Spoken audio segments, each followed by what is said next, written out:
Hello everyone, good afternoon to all of you. So welcome to Brewing Live all new season. We are now on our episode 83 for mental preparedness in the new landscape of living amidst challenges of our present time. Yan. So Brewing Live is a community service of Decaf Coffee Republic, our coaching hub and home of certified life coaches here in the Philippines. In partnership with Life Coach Philippines, our heart here as game changers is to brew mental fitness in your space and help nurture holistic mental health for you and the people that matters to you. So shout out to all my fellow game changers serving in this corner of the digital space and advancing life coaching ethically and authentically. Yan. So shout out to the people who are watching. Yan. Thank you, Sir Leonard, for joining us this non-time. Yan. So giving is a lifestyle that never goes out of style. So I encourage you to expand your heart today by supporting the works that we do by blessing Decaf Coffee Republic with your food and beverage order.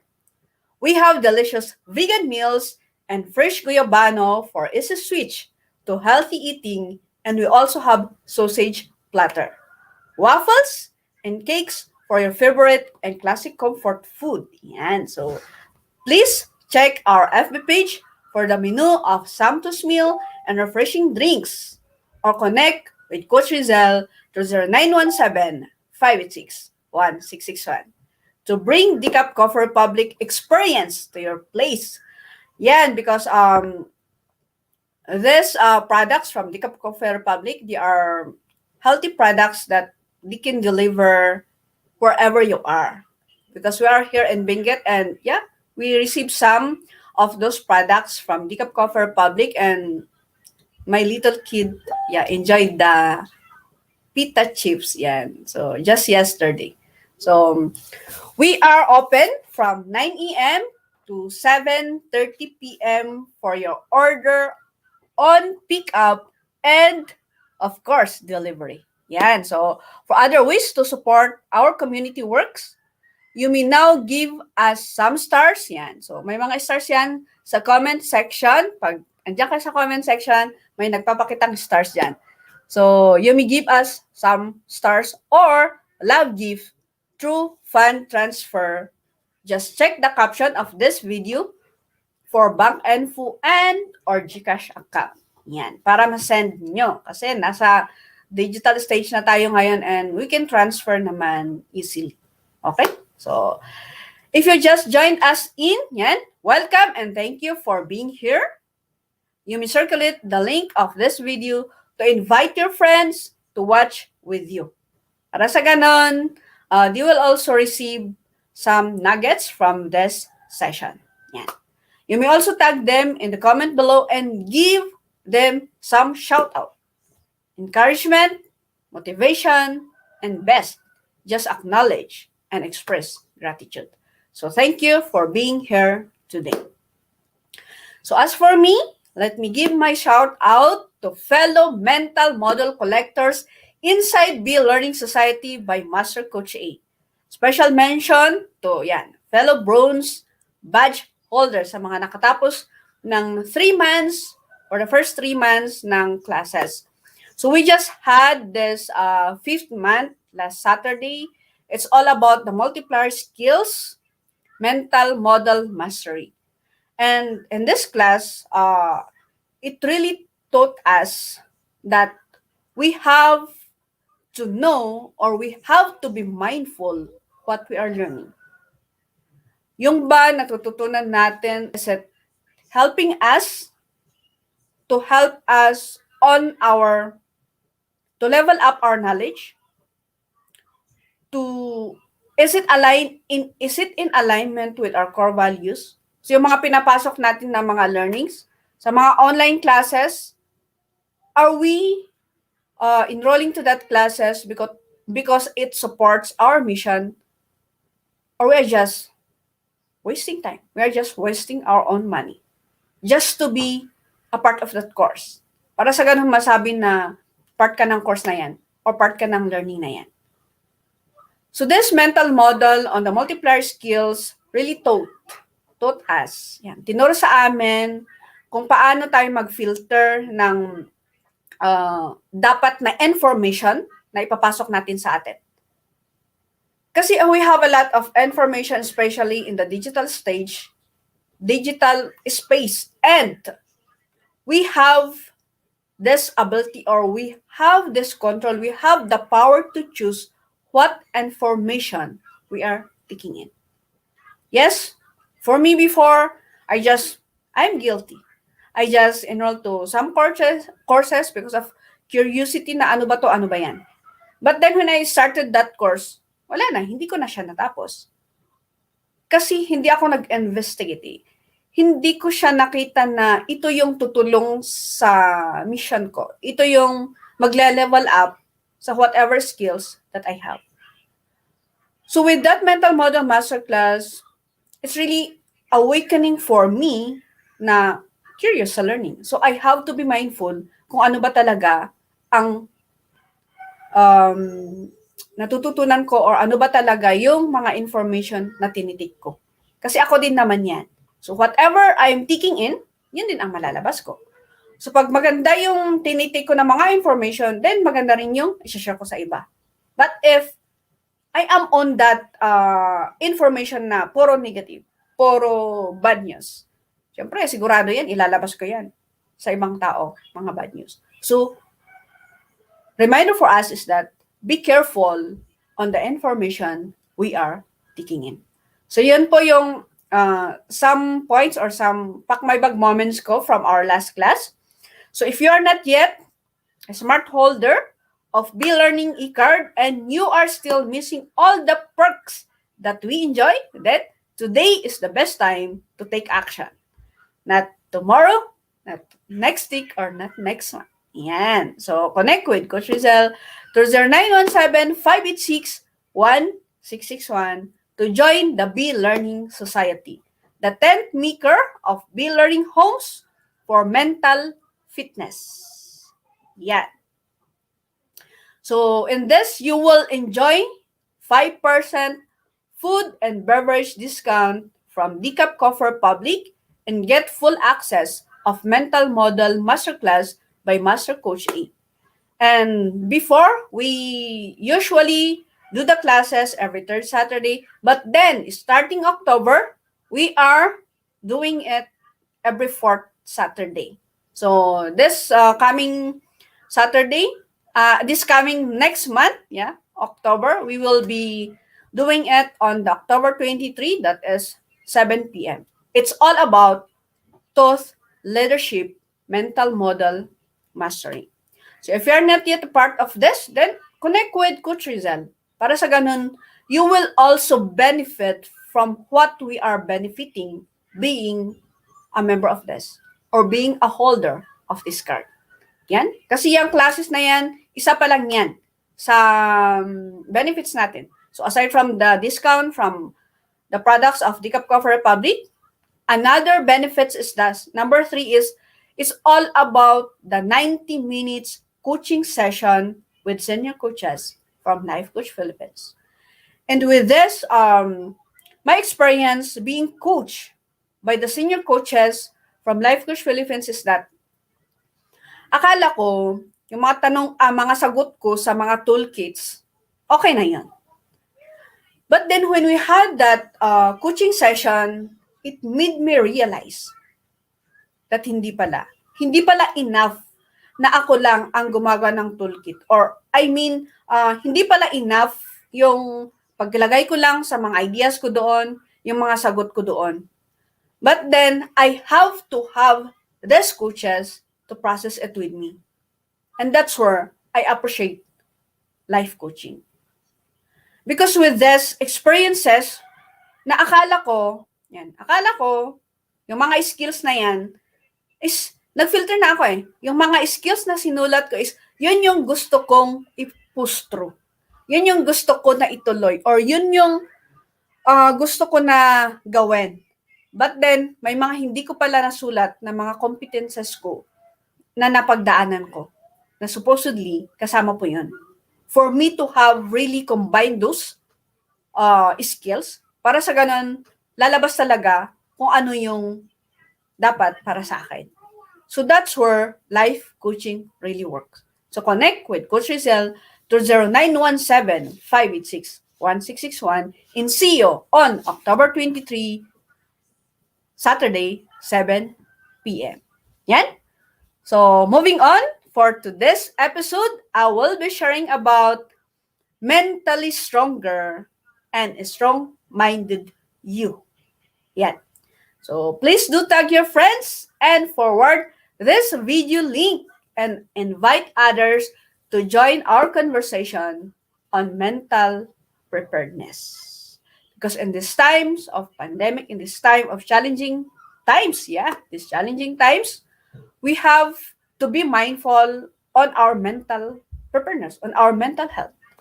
Because if our mental health will be affected in what's happening and we don't know how to be prepared about it, every areas of our life will also be affected. Okay? So, with all of those, I am Life Coach Nords from Life Coach Philippines, a professional certified co-actively co-create life coach and mental health coach. I'm also a Master Builder Apprentice of Master Coach A, and as we build Tribe, we help your unstoppable dream come true. So if you're that one person who have this unstoppable dream and you want to be helped, you want to be supported by Master Builder Apprentice, then connect with us. Connect with those coaches na nasa comment section because they are willing to help you. Just connect with them. Just send your intention that you need help. Be humble to need help, to ask for help. Yan. Okay? So yan. So if you're watching this on a replay, then comment #replay and do send us message if you wish to connect with any points that resonates with you. So you may find the YouTube link where you can watch the replay of all the episodes of Brewing Live in the caption of this video. So please do follow and subscribe to the channel so you will be notified when new learning videos becomes available. Yeah, because every day we have this learning videos na nagaganap or na event dito sa sa platform. Okay? Yan. So, let me start with saying that mental strength is revealed by both what we do and at other times by what we don't do. Yan? So, I will be sharing with you some signs of a mentally strong individual or mentally stronger and strong-minded person or a strong-minded you. Yan? So, number one is that this is so familiar with us, but then sometimes, nababiolate pa rin natin because we want to please other people. So, number one is saying no. Yan? So, if you are mentally strong people, you know when to say no. You know where your emotional responsibility ends and another person begins and vice versa. Yeah.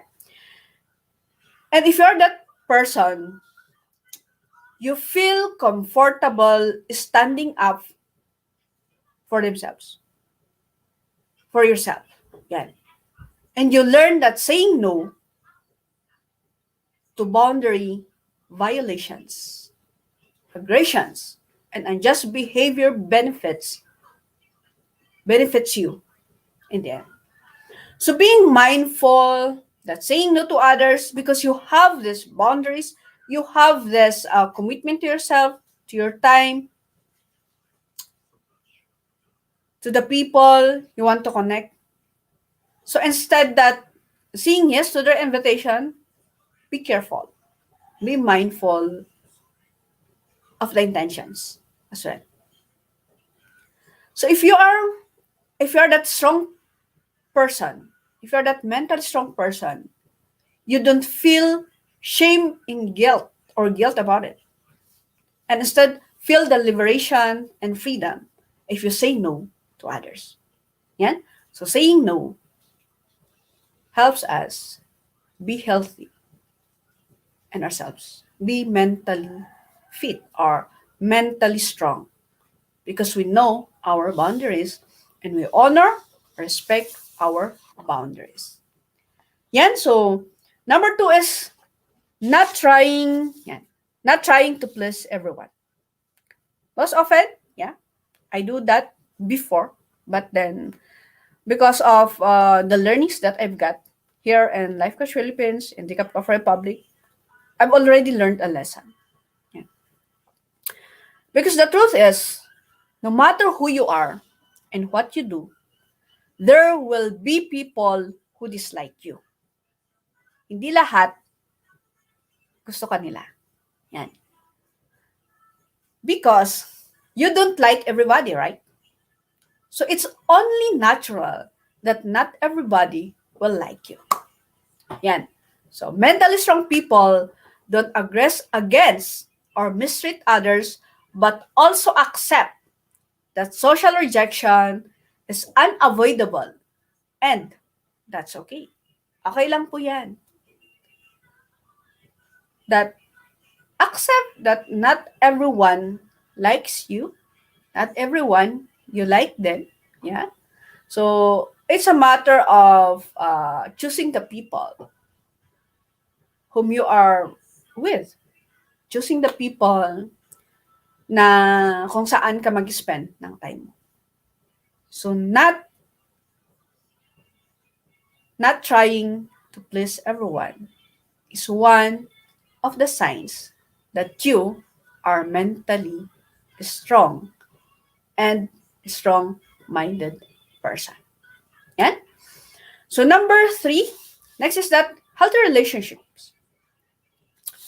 So you treat others fairly, which means you love and respect those who are worthy of it. That is relationship. And don't waste your ibig sabihin, resources mo, yung time, money, and energy on toxic people or tolerate their disturbing behavior. Because most often, may mga tao talaga na malapit sa'yo, ayan, they are just manipulating, they are just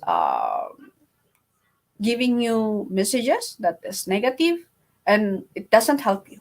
Yeah. So if you come across something that seems toxic or unhealthy, you make a decision about it.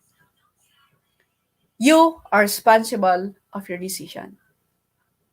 You are responsible to your choices. Yeah? So instead of reacting emotionally or passively accepting it, you make the right decision about it. You are re-evaluating your relationship with others on a regular basis and coming to conclusions that will help maintain your boundaries. So yan, pumapasok pa rin dito yung boundaries natin. So how are we setting up our boundaries as healthy as we want? Yan. So the next sign is that being mentally strong people, helping others out of kindness. Yeah. They help others out of kindness. So fundamentally, everyone is responsible for their own life. Yeah, you are responsible for your own life, no one else. So there are no unchosen positive obligations. So by default, you don't owe anybody anything, just like others don't owe you. So mentally strong people are considerate and helpful. However, giving and helping others is an act of kindness, not an obligation. act of kindness, not an obligation. Yan. So you are helpful in caring, but you don't feel responsible for other people's well-being. And that is true. Yan. Just like nobody is responsible for yours. Of course, kung hindi sila responsible sa'yo, ikaw din, hindi ka responsible sa kanila. So you are just there to help them out of your kindness. Because you are helpful and you are caring about that person. So whatever the decision of that person, well, nagawa mo na yung part mo. You just wanted to help. And nasa sa kanya na ang bola. Nasa sa kanya na ang decision. So you can be helpful and generous without feeling guilty or responsible. Because you are mindful that you are responsible for yourself. And the people you are helping, they are responsible also with the decision they are making. So don't feel guilty about it. And sometimes, yeah, I feel that. But then, I have to remind myself that they are still responsible for their life. I'm just there to care. I'm just there to help. Yeah. So thank you for joining me today. Master Coach Hasmin, Coach Marife, Coach Lynn. Yeah, Master Coach Hasmin said, don't waste your resources on toxic people. And that is very, very true. I almost, napagdaanan ko yan before, that everything, my time, energy, money, I spend it to them. But at the end of the day, they don't value what I'm sharing, what I'm spending with them. So I've learned a lesson from that. So don't worry, I've learned a lesson from that. So huwag nyo nang tularan. Yan. So don't feel guilty about it. Yan. And number 5 is not feeling entitled. So if you're that mentally strong person, you feel, yan, you are not feeling entitlement. You accept that nobody owes you a thing. In fact, the universe or the world doesn't care about you. So if you want something, you have to take the initiative to get it. It means you're still responsible about it. So you also accept that sometimes life is not fair and not everyone starts by the same deck, including you. So this, however, doesn't mean that you should be unfair to others. Yeah. Next is that number 6. Are you still there? Number 6 is healthy focus. Instead of concentrating on what you can't control or having disturbing goals, you simply live your life as healthfully and as consciously as possible. Yeah. You don't play social games and you don't like to associate with people who do. And social games, yeah. Lalaro sila for how many hours, magpupuyat. Yeah. So you have your circle of people who truly care about you and whom you love deeply. So you don't follow ideologies and don't give into social, political, and philosophical narratives, agendas, and drama. You don't try to change everyone around you to meet your taste. Yeah? So you don't worry about what your neighbor is thinking about what you are doing. Okay? Healthy self-focus. You actively create a better life for yourself without aggressing against others, starting with your own self and your immediate environment. So it all starts within yourself. So you are still responsible about it. And from where you are or the environment you are. Yan. And yes, number 7 is accepting what is and what isn't in your control. Pag hindi mo na controllable yung isang situation, okay, you have to understand it. That there are many things that are outside your control. Kung ano yung nakokontrol mo, di yun lang ang i-control mo. Diba? So wanting to be in control of everything is a classic sign of chronic anxiety and existential insecurity. So you're able to differentiate between what you can and cannot control.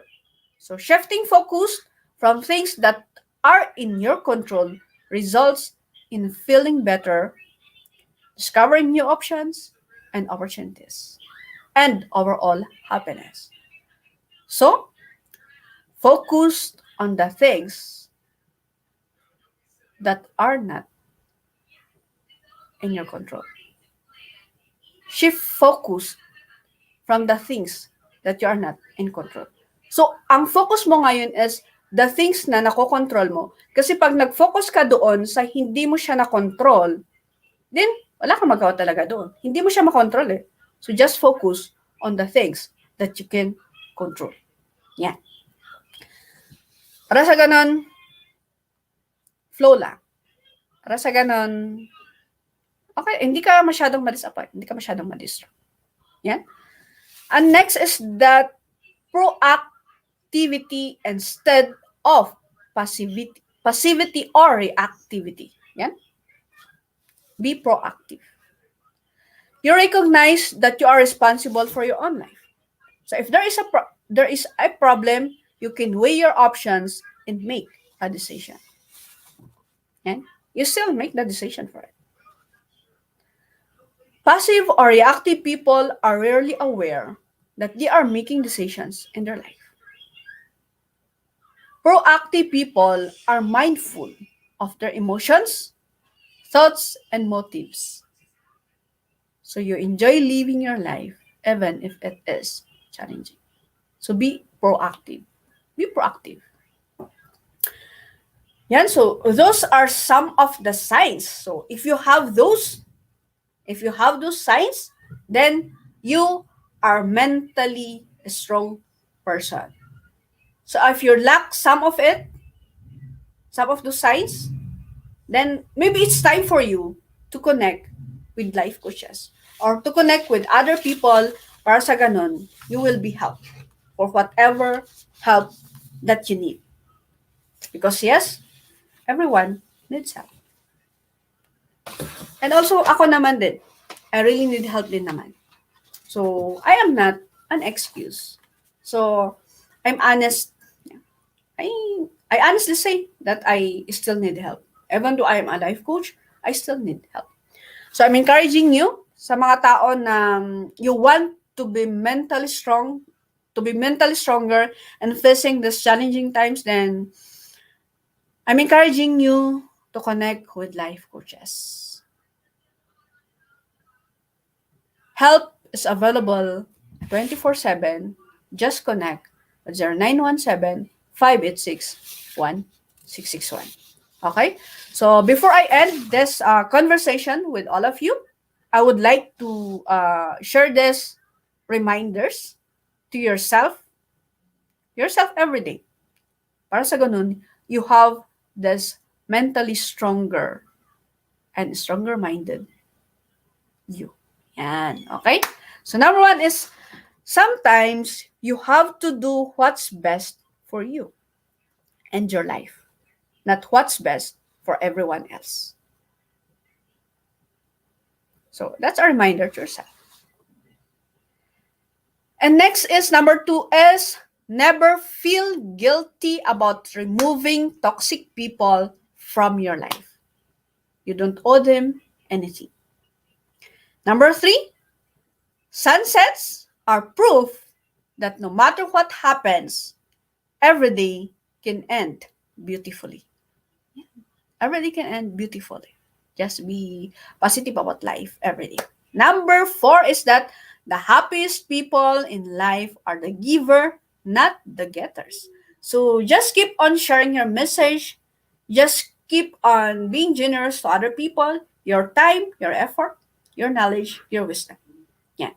So I'm encouraging everyone to share your message in the digital space because we are helping a lot of people worldwide. Because Facebook is worldwide. Okay? Yan. And lastly, the world is full of good people. If you can't find one, then be one. Yan. So kung hindi mo mahanap yung good people in the world, then be that good one. Be that good person. Okay? So, to end this conversation with all of you, thank you for joining me today and supporting the advancement of mental fitness because of the ongoing MECQ, yeah, the free talk on mental preparedness every Saturday at 4 p.m. is temporarily put on hold, but you can still connect with us with any of your coaching needs 24/7, and we will support in the best possible way we can. So connect with Coach Rezzhel at 0917-586-1661. So if you're interested to become a professional service provider, either as a life coach or mental health coach, just like us, then connect with Coach Rezzhel to 0917-586-1661 to know more about the co-active co-create life coach certification program by Master Coach A. So we are now accepting application for mental health certification and internship program with limited slots. So make sure that you make the reservation with Coach Rezzhel. So join us back again tomorrow, same time, in same digital space for episode 84. Yan. So 84 na tayo. It's all about drop perfectionism by Coach Glacy. Yan. So I'm encouraging you to be part of this because most of the time we want to be perfect, but then Coach Glacy would be sharing this drop perfectionism tomorrow, same time, same space. Yan. So the Coffee Republic is located inside Pioneer Center compound of widely known as PC. Yan. So we are just across Bayanihan Center in Pioneer Road, corner Brixton and United Streets in Capitol U, Pasig City. Again, this is Life Coach Nords, mentally fit to serve you in behalf of Life Coach Philippines. This is us in the Philippines. Love bam boom, love bam boom, love bam boom. Bye. See you again tomorrow.